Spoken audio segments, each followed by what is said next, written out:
दोस्तों हम लोग एनटीपीसी सीबीटी 2 नाइन्थ में शिफ्ट सेकंड में जो जीके जीएस के प्रश्न पूछे गए हैं उनको हम देखने जा रहे हैं कि कैसे क्वेश्चन पूछे गए थे। ठीक है, तो यहाँ पे हमारा पहला क्वेश्चन है। देखिए, यहाँ से पहला प्रश्न पूछा गया था, पहली इंग्लिश फैक्ट्री हुगली नदी के तट पर कब स्थापित किया गया? तो 1651 में किया गया। ठीक है ना, 1651 में। इसरो और नासा का संयुक्त प्रोजेक्ट कौन सा है? निसार।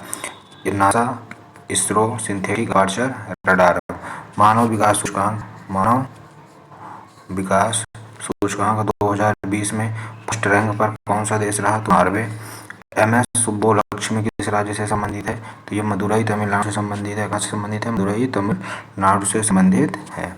नेपाल से निकलने वाली नदी कौन सी है? तो राप्ती नदी है। अनुच्छेद 352 किससे संबंधित है? तो राष्ट्रीय आपातकाल से संबंधित है। अगला क्वेश्चन हम देख लेते हैं।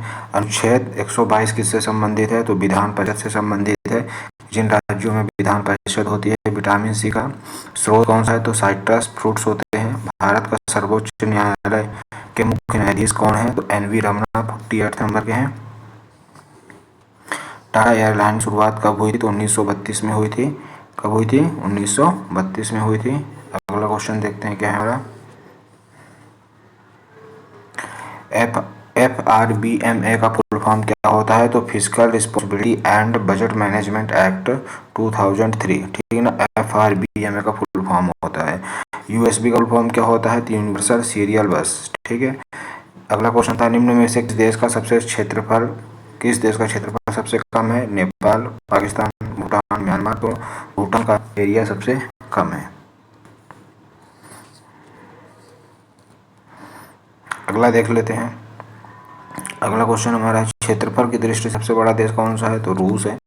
ब्रह्मपुत्र नदी को कहाँ पर यारलुंग सांगो कहा जाता है? तो तिब्बत है। ठीक है। गांधी इरविन समझौता कब हुआ था? तो 5 मार्च 1931 को गांधी और इरविन के बीच समझौता हुआ था। गोवा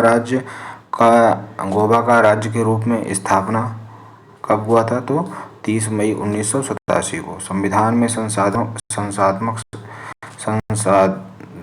शासन प्रणाली किस देश से ली गई है?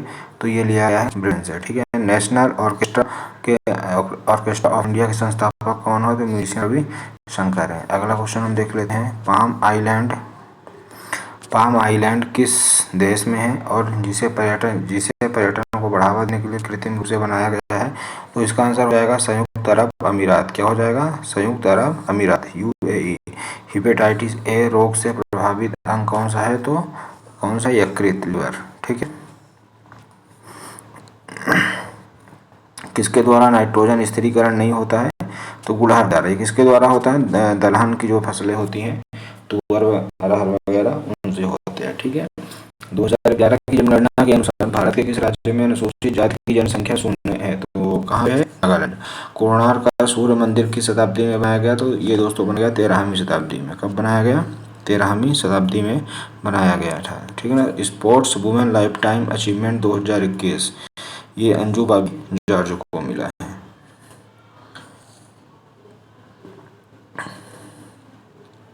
देखिए, अगला क्वेश्चन हमसे पूछा गया था कि इंटरनेट पर एक कंप्यूटर से फाइल को दूसरे कंप्यूटर में स्थानांतरित करने की प्रक्रिया को क्या कहते हैं? तो फाइल ट्रांसफर प्रोटोकॉल, FTP कहते हैं। MRTP एक्ट कब पारित हुआ था? तो 1969 में हुआ था। और इसका फुल फॉर्म क्या होता है? Monopolistic and restrictive trade practice under MRTP act. अगला क्वेश्चन हमसे क्या पूछा गया है? देखिए, राजतरंगड़ी कल्हड़ द्वारा रचित एक संस्कृत ग्रंथ है, इसमें किसका उल्लेख है? तो कश्मीर के प्रत्येक शासक के काल की घटनाओं के बारे में इसमें उल्लेख है। सिद्धि धमाल नृत्य किस राज्य से संबंधित है? तो ये संबंधित है गुजरात से। स्कैंडिनेवियाई देश किस मध्य में आते हैं? तो यूरोप में।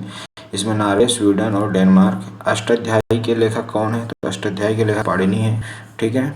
अष्टाध्यायी के लेखक कौन है? पाणिनि है।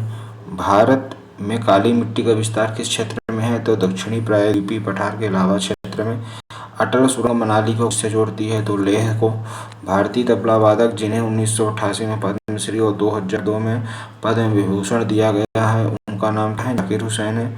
बजट 2021 के अनुसार नेशनल रिसर्च फाउंडेशन प्रोजेक्ट पर कितना खर्च होगा? बजट 2021 के अनुसार अनुसार, तो 50,000 करोड़। आंसर क्या होगा? 50,000 crore. Medicine from the sky एक संयुक्त परियोजना है जिसे तेलंगाना सरकार द्वारा किसी भारतीय ड्रोन डिलीवरी स्टार्टअप के साथ बनाया गया है। तो किसे भारतीय ड्रोन डिलीवरी स्टार्टअप के साथ बनाया गया है? तो फर्म स्काई एयर मोबिलिटी। ठीक है, ध्यान रखिएगा। Answer firm sky air mobility. अगला क्वेश्चन देख लेते हैं।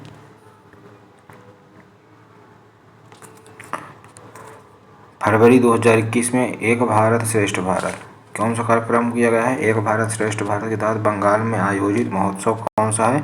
तो राष्ट्रीय संस्कृति महोत्सव है। आवर्त सारणी में डी ब्लॉक का तत्व एलिमेंट कौन सा है? तो इसका आंसर क्या हो जाएगा? Fe। ठीक है ना। फिर अगला क्वेश्चन कौन सा है? गरीबी रेखा का आकलन सबसे पहले किसने किया था? दादा भाई नौरोजी जी ने। ठीक है ना। मई 2021 में इसरो के विक्रम साराभाई स्पेस सेंटर द्वारा विकसित वेंटिलेटर का नाम क्या है? देखिए, इन्होंने 3 वेंटिलेटर बनाए थे। उनके नाम क्या थे? प्राण, वायु और स्वच्छता। भगवान बुद्ध के प्रथम उपदेश का पहचान निम्न में से किसमें मिलता है? तो चक्र में, व्हील में। ठीक है, इसका आंसर क्या हो जाएगा? व्हील चक्र। रेड अर्थ एंड पावरिंग रैन पुस्तक के लेखक कौन है? तो विक्रम चंद्र जी हैं। कौन है? विक्रम चंद्र। ठीक है। हेमिस गोम्पा उत्सव को कहते हैं? तो गुरु पद्म संभव की जयंती को चिन्हित करने के लिए उत्सव मनाया जाता है। ठीक है ना, तो ध्यान रखिएगा। हेमिस गोम्पा कहाँ संबंधित है? किससे संबंधित है या किसको समर्पित है? तो गुरु पद्म संभव जी को। ठीक है। अगला क्वेश्चन था हमारा, the difference between total revenue और and total cost is equal to economic profit. इसका आंसर क्या हो जाएगा? Economic profit. ठीक है ना। इन दोनों के बीच डिफरेंस के बराबर होता है, इकोनॉमिक प्रॉफिट के बराबर होता है। अब देखिए, अगला क्वेश्चन से पूछा गया, फेडरेशन कप 2021 पटियाला में किसने 2003 बाधा दौड़ में अपने रिकॉर्ड को ध्वस्त कर दिया है? तो किसने किया है? अविनाश सावले ने। ठीक है। और फिएट, और अगला क्वेश्चन हमारा है फिएट मनी। तो दोस्तों, ये क्वेश्चन थे जो 9 मई को 2 शिफ्ट में पूछे गए थे। आशा करता हूँ कि आपको ये क्वेश्चन से लेवल, इस पेपर से डिफिकल्टी लेवल पता चला होगा और आप अच्छे से तैयारी करेंगे। धन्यवाद।